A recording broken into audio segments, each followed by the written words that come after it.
Confié en mi mejor amiga con lo único que me quedaba. Hoy vivo con la peor deuda. No es dinero, es culpa. Mi nombre es Coralia, y tengo 60 años. No soy de las que lloran en público, ni buscan consuelo en redes sociales, ni culpan al destino por sus errores. Pero sí creo en contar la verdad, aunque duela. Porque si no lo hago, siento que traiciono 2 veces a quienes más me amaron. Primero al actuar con egoísmo, y luego al callar como si nada hubiera pasado. Todo empezó mucho antes de que Elvira entrara en esta historia. Empezó cuando mi esposo murió. Él tenía 62 años. Un infarto, sin aviso, sin despedida. Nos dejó una casa de 2 pisos en una ciudad tranquila del interior de Colombia, un local comercial pegado al costado izquierdo del terreno, con entrada independiente desde la calle, y deudas que nunca vi venir. La licorera que habíamos abierto allí nos daba para vivir con dignidad. Pagábamos los medicamentos, el colegio de las niñas, la luz, el agua. No éramos ricos, pero tampoco andábamos con la mano extendida. Él era un hombre de rutinas. Se levantaba a las 5 de la mañana, se tomaba un tinto negro sin azúcar, se ponía su camisa blanca de manga corta y abría la licorera a las 6. Yo le preparaba el almuerzo, arroz, frijoles, carne molida o huevo frito, según lo que alcanzara. Por las tardes, mientras él atendía, yo cuidaba la casa, planchaba, cosía botones, regaba las matas del patio. Y por las noches, nos sentábamos en el banco de concreto que él mismo construyó frente a la puerta, a ver pasar a los vecinos, a hablar de las hijas, a soñar con jubilarnos juntos. Era una vida simple, pero era nuestra. Estable, predecible, segura. Pero el duelo me paralizó. No fue un grito, ni un colapso. Fue un silencio que se metió en mis huesos. A mis 60 años, creí que podía manejarlo todo sola. Al principio, seguí con la licorera. Abría a las 6, como él. Pero ya no tenía su paciencia. Fui a vecinos que nunca pagaron. Me convencí de que ellos también estaban pasando por algo. Me puse a mezclar el dinero del cajero con lo del mercado, postergué los impuestos municipales, y cuando quise reaccionar, ya no había nada. Los proveedores cortaron el crédito. Los clientes se fueron. La licorera cerró sus puertas en menos de un año. Recuerdo el día que bajé la persiana por última vez. Llovía, y el sonido del metal al enrollarse fue como un adiós definitivo. Me quedé parada ahí, mojada, viendo cómo el agua corría por el empaque de cartón de una caja vacía. Sentí que no solo perdía un negocio, sino la última conexión con él. Mis hijas, Sirena y Liora, ya eran adultas. Trabajaban, sí, pero apenas daban abasto para ellas mismas. Sirena era secretaria en una clínica privada, ganaba lo justo para pagar su cuarto y el transporte. Liora atendía en una tienda de ropa en el centro comercial. Su sueldo no le alcanzaba ni para ahorrar $5 a la semana. Ambas vivían en cuartos alquilados, en barrios lejanos, y yo no quería ser una carga. Así que vendí mis 2 camionetas, las últimas cosas de valor que me quedaban, y con ese dinero abrí una floristería en el mismo local. Pensé que las flores traerían paz, que el aroma del jazmín y la vista de las rosas alegrarían a los vecinos y a mí, pero la paz no paga facturas. En 6 meses, estaba otra vez en cero. Esta vez, sin vehículos, sin negocio, y con la vergüenza de ver a mis hijas usar zapatos rotos mientras decían, con una sonrisa forzada, que no les importaba. Lo único que me quedaba era ese local. 60 metros cuadrados de bloque, techo de zinc, suelo de cemento agrietado. Un avalúo rápido lo tasó en $15,000. En una ciudad pequeña, un local así, sin acabados, sin servicios modernos, ronda los $250 por metro cuadrado, así que la cifra era justa. No era mucho, pero era lo último que poseía. Y aunque vivíamos en la casa, sabía que si perdía ese activo, no tendríamos respaldo para ningún imprevisto, ni una cirugía, ni un techo nuevo, ni un pasaje de emergencia. Fue entonces cuando Elvira vino a verme, mi mejor amiga desde la universidad. Nos conocimos en una clase de contabilidad. Ella siempre fue más lista que yo, más ambiciosa, más segura, pero también fue leal. O eso creí. Me encontró sentada en el banco de concreto que mi esposo construyó frente a la casa. Tenía las facturas apiladas en el regazo, pero ni fuerzas para leerlas.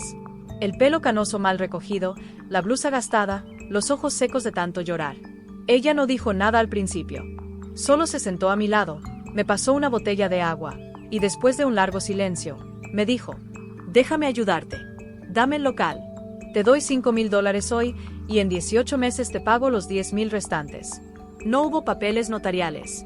Solo un recibo escrito a mano, firmado por los dos, y un abrazo que en ese momento me pareció salvación. Le creí. No por ingenuidad, sino porque, a los 60 años, uno ya no tiene energía para sospechar de quien dice amarte desde hace 30. Esos $5,000 no los gasté en un día. No fui a centros comerciales ni organicé fiestas. Los usé con cuidado, gota a gota, durante los siguientes 18 meses. El primer mes, pagué la deuda pendiente con la EPS, que rondaba los $300. Había postergado el pago del plan de salud familiar y me tenían bloqueados los servicios. El segundo mes, cubrí los arreglos del techo cuando llovió fuerte y se filtró el agua en la habitación de Liora. El albañil me cobró $250 por sellar las grietas y cambiar algunas láminas de zinc. El tercer mes, le compré un par de zapatos nuevos a Sirena, que andaba con los tacones rotos. Fueron $120 en una tienda de outlet. El cuarto mes, ayudé a Liora con el depósito de su nuevo cuarto, porque el dueño anterior la echó sin previo aviso. Le di $300 para que no durmiera en la calle. El quinto mes, pagué la matrícula de uno de mis nietos en un curso de inglés básico, porque su mamá, mi otra hija, que vive en otra ciudad, no daba abasto. Fueron $180.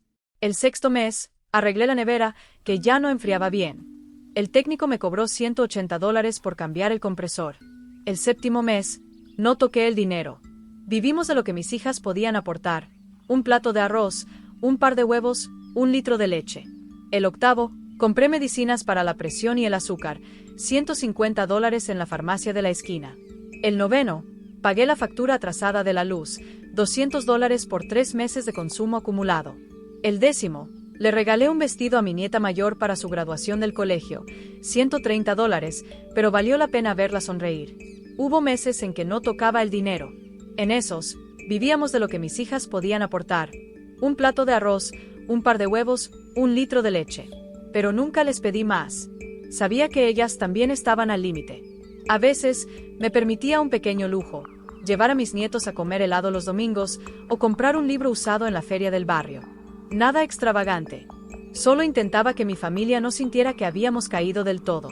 Al final de los 18 meses, había usado casi todo el dinero, pero no en caprichos.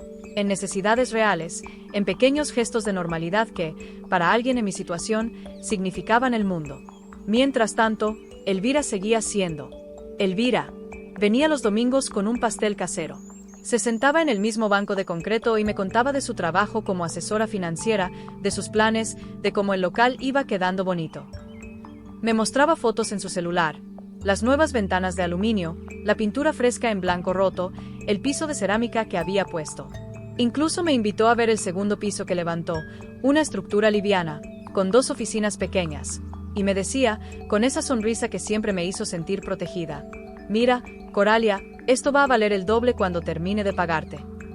Yo asentía, le servía más café, le agradecía por preocuparse. Nunca le pregunté cuándo me daría el resto. Confié. Porque ella seguía llamándome hermana, porque abrazaba a mis hijas como si fueran suyas, porque cada vez que me veía, me decía: tranquila, Coralia, estamos bien. Y yo quería creerlo. Hasta que llegó el día. 18 meses exactos. Esa mañana, preparé un mensaje simple, respetuoso, sin acusaciones. Hola, Elvira. Hoy se cumple el plazo. ¿Te parece si coordinamos el pago del resto del local? Le envié el mensaje a las 8 de la mañana. No respondió. Le escribí de nuevo al mediodía. ¿Estás bien? Solo quiero saber cómo vamos con lo del local. Nada. Al día siguiente, la llamé. Me envió directo al buzón. Fui a su casa. Su esposo me dijo que no estaba. Pero desde la ventana, vi su sombra moverse en la sala. Ahí entendí. Todo el cariño, las visitas, los pasteles, eran parte del acto.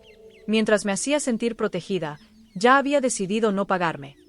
Bueno, haciendo un paréntesis, no puedo creer que Coralia sea una persona tan confianzuda de literal entregarle el local en bandeja de plata a Elvira. O sea, Elvira se aprovechó porque Elvira sí tuvo plata y dijo: ¿sabes qué? Voy a construirle un segundo piso, vamos a mejorarlo, vamos a ponerlo chévere, vamos a aprovecharnos de nuestra amiga. Y pilas, gente, como yo se los llevo diciendo en muchos videos, tengan cuidado con esas amistades, por favor, con esos enemigos disfrazados de amigos, porque a veces lo quieren ver mal a uno. Hay un dicho que dice, la gente lo quiere ver bien a uno, pero no mejor que ellos, ¿sabes? Entonces hay que cuidarse. Este tipo de estafas es muy común. Esto no es fantasía, esto no es ficción, esto es 100% real. Y si ustedes quieren buscar en YouTube historias de personas contando cómo los han estafado sus mejores amigos, sus propios familiares, te vas a encontrar con miles de historias.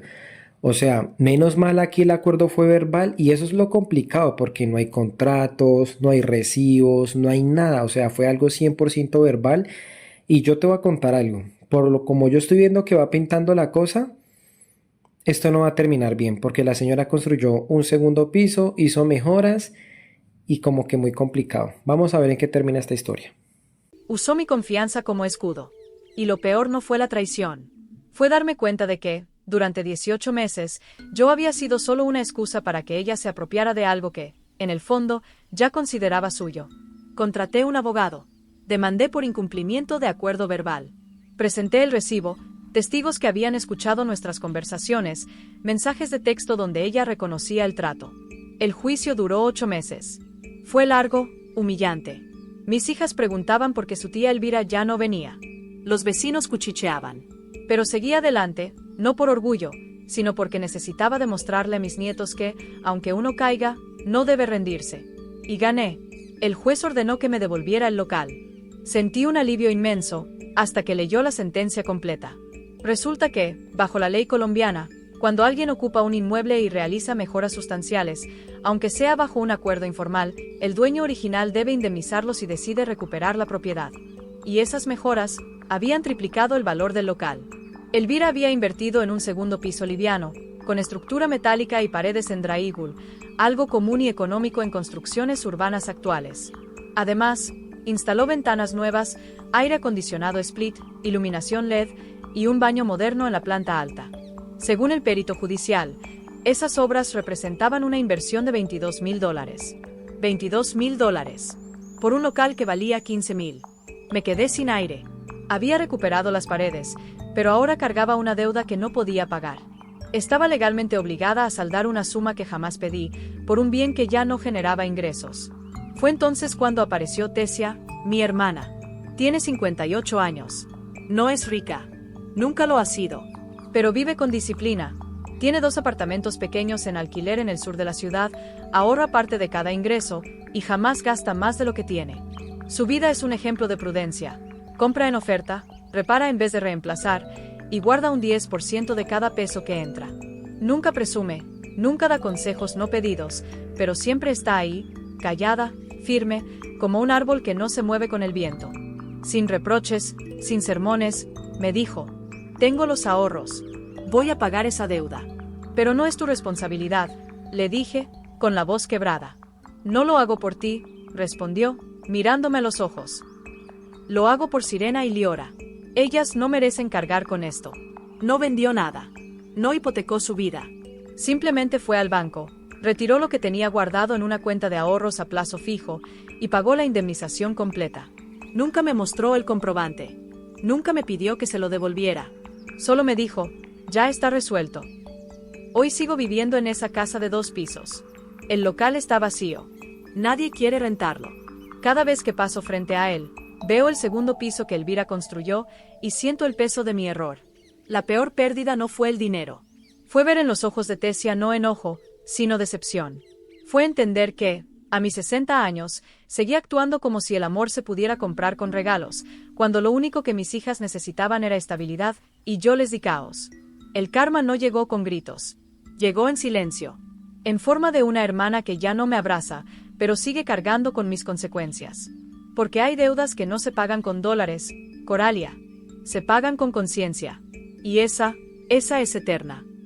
Hola, primero que nada quiero agradecerte por llegar hasta el final del video. Te invito a que te suscribas, a que comentes y a que le des me gusta. Y bueno, entrando en un análisis, esto es lo que yo a veces hablo con mi esposa y yo le digo a ella que este tipo de estafas se presentan porque las personas son inexpertas, porque a veces entran en pánico y si tú estás viendo esto y más que todo si tú eres mujer y no porque yo diga que tú eres una mantenida, no, ni más faltaba, pero si tú ves que tu marido tiene un negocio, ya sea una licorera, cualquier tipo de negocio, mira en qué puedes administrarlo tú también, en qué puedes apoyarte tú también, porque tú no eres una criada, tú también eres una empresaria junto con tu marido. Se supone que si tú tienes un marido es para crecer juntos. Y si nosotros vemos en la historia, pues Coralia se centró mucho en las labores domésticas, como lavar, como planchar, que las plantas, y no se enfocó en la licorera, no se enfocó en cómo administrarla. Entonces, cuando su esposo murió, esta es la típica historia de que no, esa señora se le murió el esposo y literal sacó hasta la casa por la ventana, acabó con todo lo que tenía y no, lo que pasa es que no es que caigan mal en depresión, sino que no saben administrar. Entonces, si tú estás escuchando esto, ve pegándotele a tu esposo, o si tú eres hombre y también estás escuchando eso, a tu esposa, oye amor, ven, ¿en qué te puedo colaborar? ¿Cómo podemos administrar esto? Para evitar ese tipo de situaciones, no es que uno esté deseando la muerte, no gente, pero nosotros no vamos a vivir para toda la vida, pero también tenemos que ser conscientes de eso. O si tú tienes hijos, pues verlos incorporando a tu negocio, pero poco a poco para que sepan cómo es el movimiento para evitar esto que pasó. Porque, a ver, tras de que Coralia vendió las camionetas, después de venderlas, sabemos que se montó una floristería. Y a ver, yo te voy a decir una cosa, una floristería es un negocio excelente. Aquí a 2 casas de aquí al lado donde yo vivo, hay una señora que tiene una floristería y yo trabajé con ella, bueno, solamente como un día, pero yo vi más o menos el movimiento y es una señora que estaba vendiendo en dólares, más de $100 al día, imagínate, o sea, en Colombia eso es bastante dinero. Entonces, no supo administrar la floristería y otra cosa importante es que se centran mucho en darle muchos gustos a los hijos. Claro, uno entiende que si son menores de edad, que una cosa y la otra, pero enfocarse en lo necesario. Se enfocó en darle lujos, en darle cosas innecesarias, querer remendar algo que no estaba ahí. Por eso es importante buscar ayuda psicológica, ¿vale? Porque eso fue lo que Coralia no hizo, buscar ayuda psicológica. Eso no quiere decir que si tú vas al psicólogo, tú estás loco, ¿no? O estás loca. Eso significa que tienes la fortaleza necesaria de no superar algo de eso, porque, a ver, una muerte no se supera, pero sí afrontarlo con mayor fortaleza. Eso fue lo que le faltó a Coralia. Y tras del hecho, pues le dejó el local.